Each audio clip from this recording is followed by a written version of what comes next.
सबको नमस्कार। मेरी आवाज आ रही नमस्ते। है आप सबको? हाँ जी। नमस्ते। नमस्कार नमस्कार।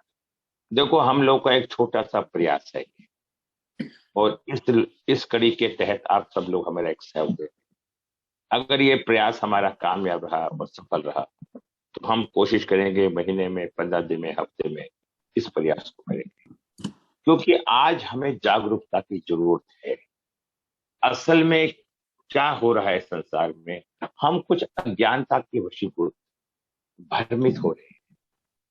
और जब तक हमें सत्यता का बोध नहीं होगा और जब तक हम ऐसे ही भ्रमित होते रहे, जानता है इंसान सब है लेकिन मान नहीं पा रहा, क्योंकि उसे ज्ञान का अज्ञानता के साथ प्रभाव पड़ता है। संसार में कोई भी परम सत्ता है, उसे प्राप्त करने के लिए ज्ञान की आवश्यकता होती है। और अज्ञानता के वशीभूत हम इन तथ्यों को पहचान नहीं पाते, समझ नहीं पाते। अभी हमारे गुरु जी पांच 2 4 5 मिनट में आने वाले हैं। कोई दूसरी बात एक और बताना चाहता हूं भविष्य के लिए।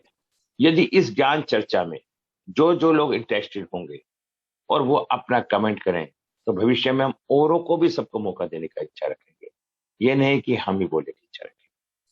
मेरी इच्छा रहेगी कि मैं सबको साथ लेकर चलूं और आप सब मेरे साथ चलें, क्योंकि मैं ये जानता हूं सत्य का साथ निभाना हर व्यक्ति के बस नहीं होता, और सबको साथ लेकर चलना ये भी कोई सरल कार्य नहीं। तो मैं आप लोगों से विनय निवेदन करूंगा कि आप इस काम में मेरा सहयोग दें, बताइए। मैं ज्योतिष तथ्य के आधार पर भी बताऊंगा आपको सत्य क्या है। हम रिश्तों की गरिमा को क्यों नहीं समझ पाते? रिश्ते कहाँ खराब होते हैं? पिता पुत्र का संबंध क्यों खराब होता है? पिता माता के संबंध क्यों खराब होते हैं? बेटी की माँ बाप से क्यों नहीं बन पाती? इन सब तथ्य के बारे में मैं आपको बताने का प्रयास। अगर आप लोग इच्छुक हैं, संतुष्ट हैं, तो मुझे भी अच्छा लगेगा, क्योंकि मैं जानता हूं जब कोई नई चीज शुरू की जाती है तो उसके विरोधी भी बहुत होते हैं और पक्षधर भी बहुत होते हैं। अगर वो हार मान जाता है तो निर्वस हो जाता है, अगर वो मन से कार्य करता है तो वो आगे निकल जाता है। अब मैं आप लोगों से एक छोटी सी बात पूछना चाहता हूँ। तो मैं इससे पहले गुरु जी आएंगे, गुरु जी आ चुके हैं, गुरु जी का हम सम्मान करते हैं। हाँ, मैं देखिए, एक मेरी सबसे रिक्वेस्ट है, प्लीज अपने अपने उसको म्यूट रखें, डिस्टरबेंस नहीं। मैंने पहले भी समझाया था आप सबको, आध्यात्मिक कार्य है, भगवान का कार्य है, एजुकेशन का कार्य है, ये सब एकांत में होता है। भजन एकांत में होते हैं। अगर आपको ऐसा लगता है तो ऐसे भजन से, ऐसे सत्संग से कोई फायदा नहीं। अब मैं बताना चाहता हूं आज हमारा क्या उद्देश्य है। हमारा उद्देश्य एक आध्यात्मिक, आध्यात्मिक, वैज्ञानिक, साइकोलॉजिकल, इन सब दृष्टिकोण से गुरुजी इस चीज की चर्चा करें कि आज के परिवेश में बच्चे माँ बाप से अलग क्यों होते जा रहे हैं। माँ बाप कितनी मेहनत करके बच्चों को किस ऊंचाई पे पहुंचाना चाहते हैं, लेकिन वो बच्चे ऊंचाई पे पहुंचने के बाद उन माँ बापों को तिरस्कार कर देते हैं। तो उसके पीछे कारण क्या है? मैं ये सारी की सारी बातें मैं चाहूंगा कि गुरु जी की मुखारबिंद से हुए, और इसके जो भी ज्योतिषीय कार्य, आध्यात्मिक कार्य है, ये तथ्य, जो भी तथ्य आते हैं उसके बारे में बताएं। अब मैं 2 मिनट के शब्द 2 4 बोलता हूं, एक सत्य की खोज के पीछे मैं इस कार्य को करने लगा हूं। ईश्वर भगवान है या खुदा? ईश्वर भगवान है या खुदा? कोई तो है जो इस सृष्टि को चला रहा है, कोई तो है इसका संचालन करता है, और कोई तो है जिसने इस सृष्टि की उत्पन्न किया है, कोई तो है जिसने इसकी उत्पत्ति कही है। आखिर वह है कौन? कहां है? कैसा है? कहां रहता है? यह प्रत्यक्ष या प्रत्यक्ष, प्रत्यक्ष या प्रत्यक्ष, सगुण या निर्गुण, आकार है, निराकार है, एक ऐसा विषय है जिस पर एक संपूर्ण ग्रंथ लिखा जा सकता है, एक वृद्ध पुस्तक लिखी जा सकती है। इस धरा पर शांति का, युद्ध का, आपदा का, प्रलय का नियंत्रण, उस ईश्वर के बारे में अनेकों जिज्ञासाएं हम सभी के मन में हैं और होती हैं। आइए इस सब जानकारी के विषय में हम गुरु जी से प्रार्थना करेंगे कि इसके बारे में अपना विश्लेषण करें इस विश्लेषण करने से पहले फिर मैं आप सबसे रिक्वेस्ट करूंगा कि यदि आपका फोन म्यूट नहीं है तो म्यूट कर लीजिए, नहीं तो अगर डिस्टरबेंस आया किसी खुले मिलेगा तो मैं उसे रिमूव कर दूंगा, क्योंकि ध्यान में और भगवान के कार्य में कुछ भी इंसाफ बेइंसाफ मुझे अच्छा नहीं लगता और मैं उसे माफ नहीं करूंगा। गुरु जी आइए और आपका स्वागत है, अपना मंच संभाल लीजिए। ओम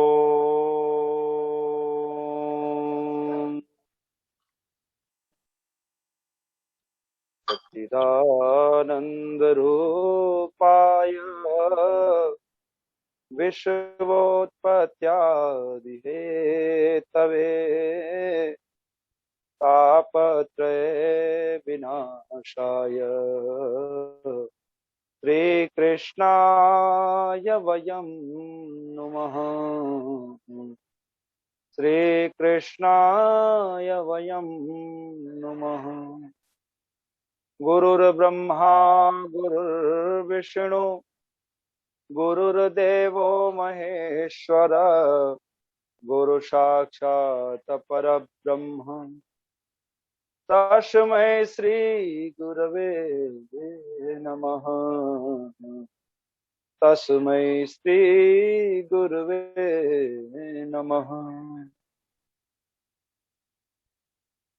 आज भगवान महादेव की नगरी काशी में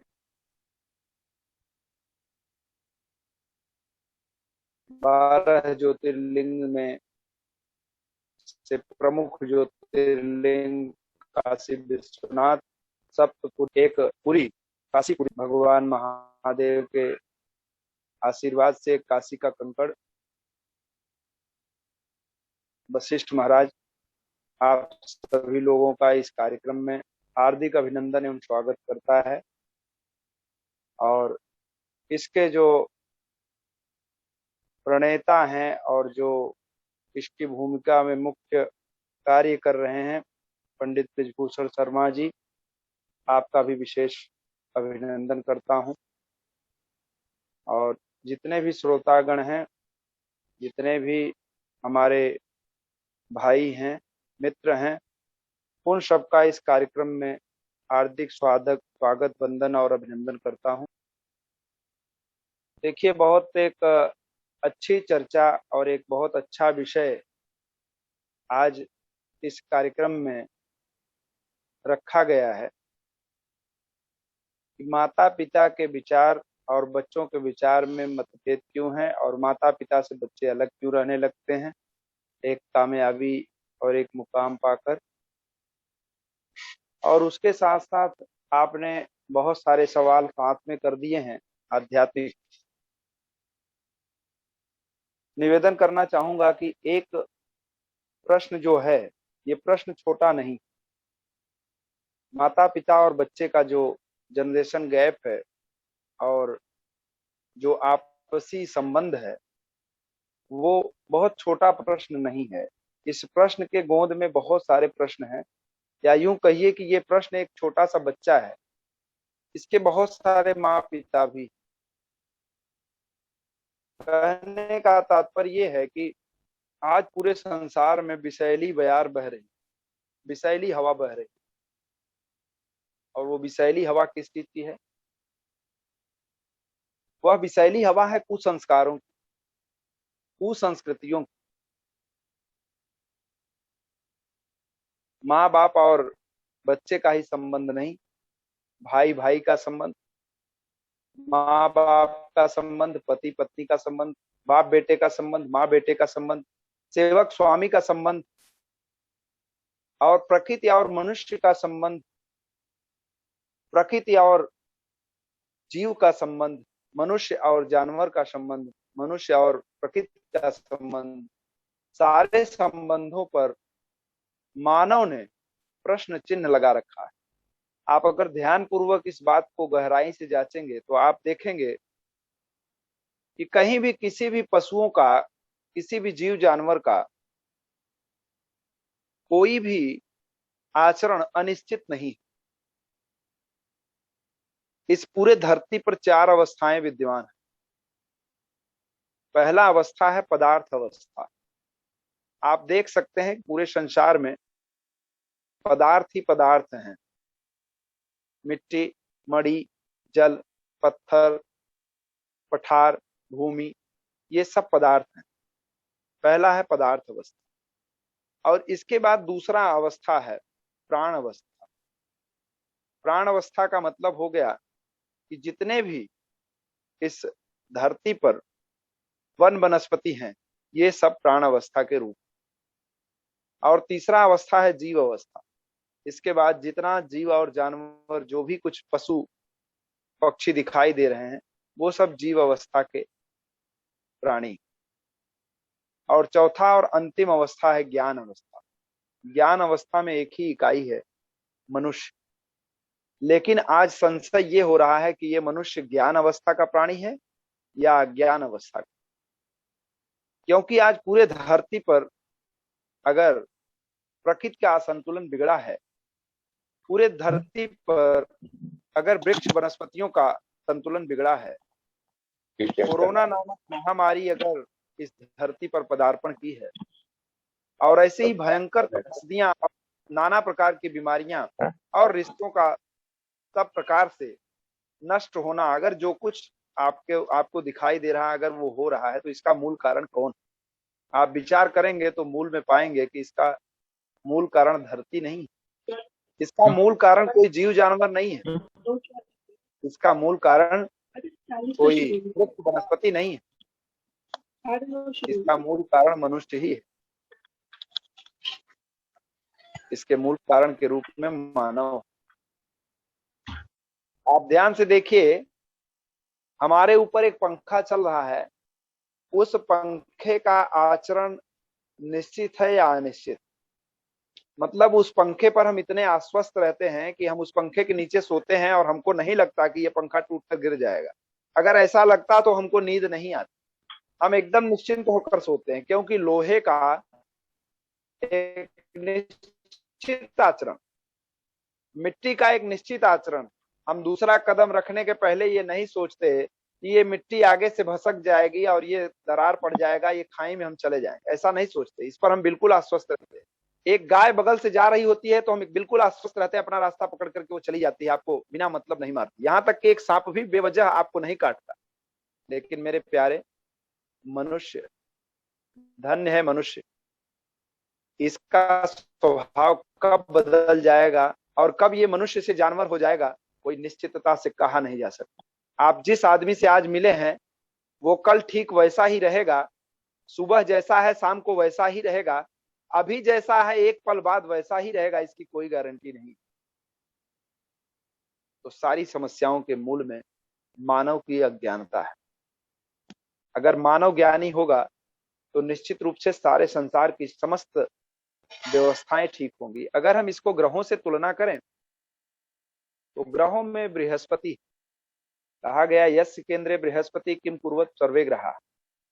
अगर जिसके केंद्र में, जिस कुंडली के केंद्र में बृहस्पति हो, माना जाता है कि और ग्रह क्या बिगाड़। क्यों ऐसा माना जाता है? आखिर बृहस्पति का यह महत्व क्यों है? और दैव योग से संयोग से आज गुरुवार भी है, गुरुवार के दिन ही आज यह चर्चा रखी गई, और आज के दिन गुरुवाणी ज्ञान वाणी का यह प्रारूप बनाया गया है। तो ज्ञान बृहस्पति का प्रारूप है, स्वरूप है, और बृहस्पति ज्ञान का स्वरूप।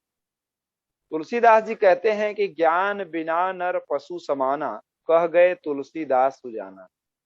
आप ध्यान से देखिए कि आपका जो भी कुछ प्रश्न अभी भी होगा, जहां से भी आपके मन में प्रश्न होंगे या जो भी दुख होगा, उसका मूल कारण क्या है?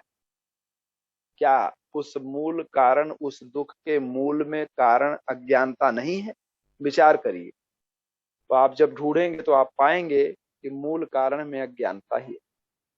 और उसके साथ साथ देखेंगे कि इस पूरे धरती पर जो भी कुछ तनाव चल रहा है, उसके मूल में अज्ञानता, कुसंस्कार, पाखंड और अहंकार है।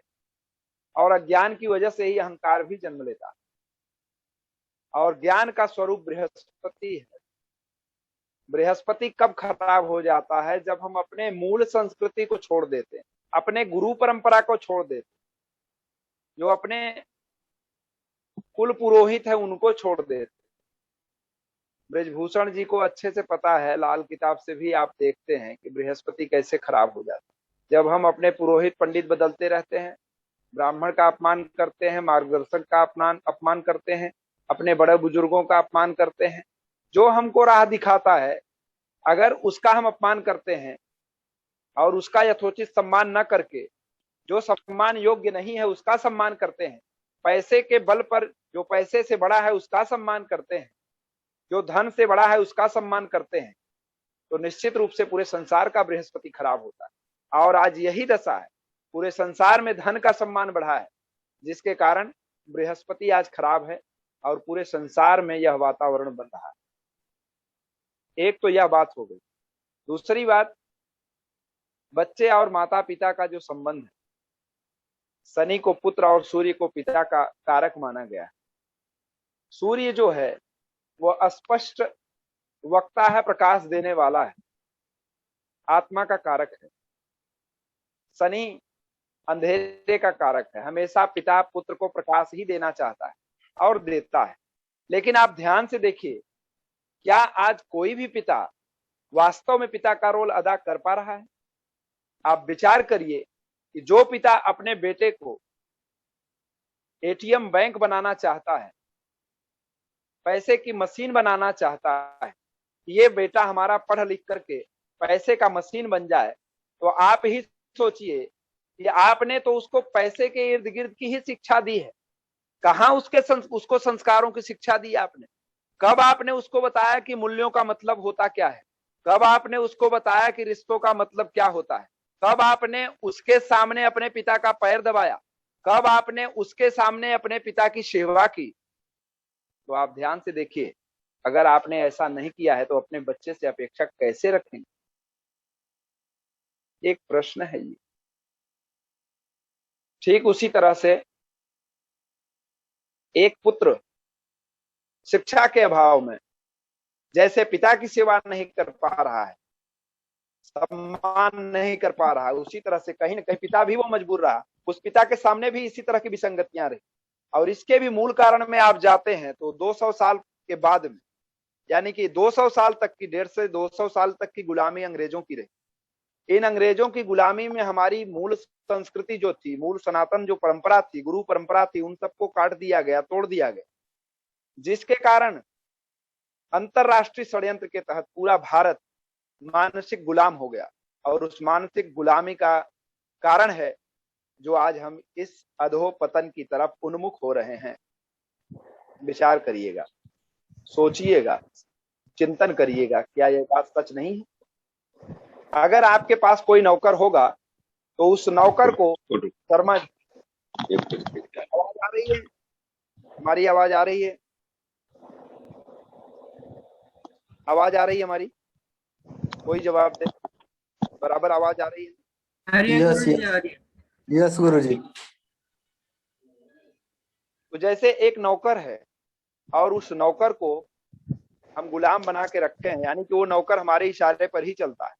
तो आप ही विचार करिए कि वह नौकर इस तरह से, अगर कोई सेवक है और उस सेवक वो हमारे अंदर में काम करता है, जो मैं चाहूंगा वही वो पढ़ेगा, ठीक उसी तरह से वही वो सीखेगा, वही वो करेगा। ठीक उसी तरह से हमें भारतीय लोगों को गुलामी की आदत पड़ गई। हमको अपनी संस्कृति का पता ही नहीं है। अंग्रेजों ने जो सिखाया, जो पढ़ाया, हम वही सीखे पढ़े। इसीलिए हम अंग्रेजों की भाषा बोलते हैं। भले भले हम अंग्रेज नहीं हैं, लेकिन हम अंग्रेज से कम नहीं हैं। हम देसी अंग्रेज उनसे आगे चले गए। बच्चों को, स्कूल को, चिकित्सा को, शिक्षा को व्यापार बना लिया है। आप देखिए, जिस भारतीय संस्कृति में शिक्षा और चिकित्सा मुफ्त रहा करती थी, वह शिक्षा चिकित्सा आज भारत का सबसे बड़ा व्यापार और सबसे बड़ा उद्योग बन गया है, पैसे का बहुत बड़ा कमाई का साधन बन गया है। तो ऐसे में आप कैसे अपेक्षा करेंगे कि भारत संस्कृति निष्ठ हो, भारत विश्व का गुरु बने? कैसे हो पाएगा? तो ये विचार करना पड़ेगा कि जब तक हमारी शिक्षा सरकारों के हाथों में रहेगी, विदेशी आक्रमणकारियों के हाथों में रहेगी, तब तक हम समझ नहीं पाएंगे। आज एक छोटा सा प्रश्न आप उठाइए, एक वकील जो है वो काला कोट और काला पैंट क्यों पहनता है? आप वकील से पूछिए, शायद उनको भी उत्तर नहीं मालूम। किसी भी लॉ की किताब में ये लिखा नहीं है। लोग बोलते हैं सिविल कोड है, नहीं लिखा है कि आप इस तरह के कोट पैंट पहनिए। किस अनुच्छेद में, किस धारा में, कहां पर लिखा है? अगर इसको ध्यान पूर्वक आप समझेंगे तो समझ में आएगा कि अंग्रेज यहाँ गुलामी करने आए और टाई लगाने का परंपरा कहां से आ गया। तो हमने जब ध्यान से इस पर देखा तो समझ में आया कि टाई तो वहां लगता था जहां 12 महीने शीत ऋतु रहती है, जहां हमेशा सर्दी रहती है, नाक बहते रहता है। तो नाक पोंछने के लिए दस्ती, रुमाली कौन बार बार हाथ में से, जेब में से निकाले, तो अपने गले में वो रुमाली बांध लेते थे, उसको टाई कहा जाने लगा, और उसी से नाक पोंछते रहते थे। और उसको हमारे यहाँ इतने बड़ी गुलामी है कि बेवजह हम अपने गले में अपने छोटे से 5 साल के नौनिहाल बच्चे को भी टाई से कस देते हैं गला, चाहे भले घनघोर गर्मी पड़ती रहे, वो गर्मी से परेशान रहे, उसका दम घुट जाए, लेकिन हम उसको टाई जरूर लगाएंगे। तो ये छोटी छोटी चीजों से आप समझ सकते हैं कि हम कितने हद तक गुलाम बने हुए। हम पैंट पहनते हैं और उस पैंट में आप देख लीजिए कि कितना दिक्कत होता है, कितना तकलीफ होता है, कितना कसा रहता है वो पैंट। भले हमको चर्म रोग हो जाए, चमड़े की बीमारी हो जाए, पेट में गैस्ट्रिक होने लगे दबाव के कारण, लेकिन हम पैंट पहनने का मानसिक गुलामी नहीं छोड़ते। तो इस तरह से बहुत सारी चीजें हैं, हम अपने भारतीय परिवेश को, भारतीय संस्कृति को, भारतीय चीजों को भूलते चले जा रहे हैं। आज आप देखिए, कर्मकांड को जब हमने तिरोहित किया तो उसमें सबसे बड़ी चीज थी, सनातन में कहा गया कि पीपल के वृक्ष को मत काटिए, तुलसी लगाइए, आम के पौधे को मत काटिए, इन सब चीजों को बताया गया, बरगद को मत काटिए। ये कोई दूसरा धर्म कभी नहीं बताता है, सनातन बताता है। भारतीय ज्योतिष भी इसका महत्व देता है, कर्मकांड भी महत्व देता है, क्योंकि नक्षत्रों से वृक्षों को जोड़ा गया। आप ध्यान से देखिए तो हर नक्षत्र की कोई न कोई जड़ी है। तो इस तरह से आप समझ सकते हैं कि पीपल 24 घंटे, अब बताया जा रहा है कि ऑक्सीजन 24 घंटे पीपल देता है। दूसरे लहर में कोरोना के ऑक्सीजन के लिए हाय तौबा मची थी। अगर यही पीपल नहीं काटा गया होता, जैसा कि हमारे सनातन धर्म में बताया गया कि पीपल काटना बहुत बड़ा अपराध है और कोई हिंदू पीपल कभी काटता नहीं था, और अब धड़ल्ले से काटा जाता, आज भी गांवों में नहीं काटा जाता। तो आप ध्यान से देखिए कि उस पीपल के पत्ते को, आम के पत्ते को पंचपल्लों में प्रयोग करते थे, और उससे हमारा पूरा प्रकृति सुरक्षित रहता था, ऑक्सीजन की कमी नहीं होती थी और पर्यावरण संतुलित रहता था।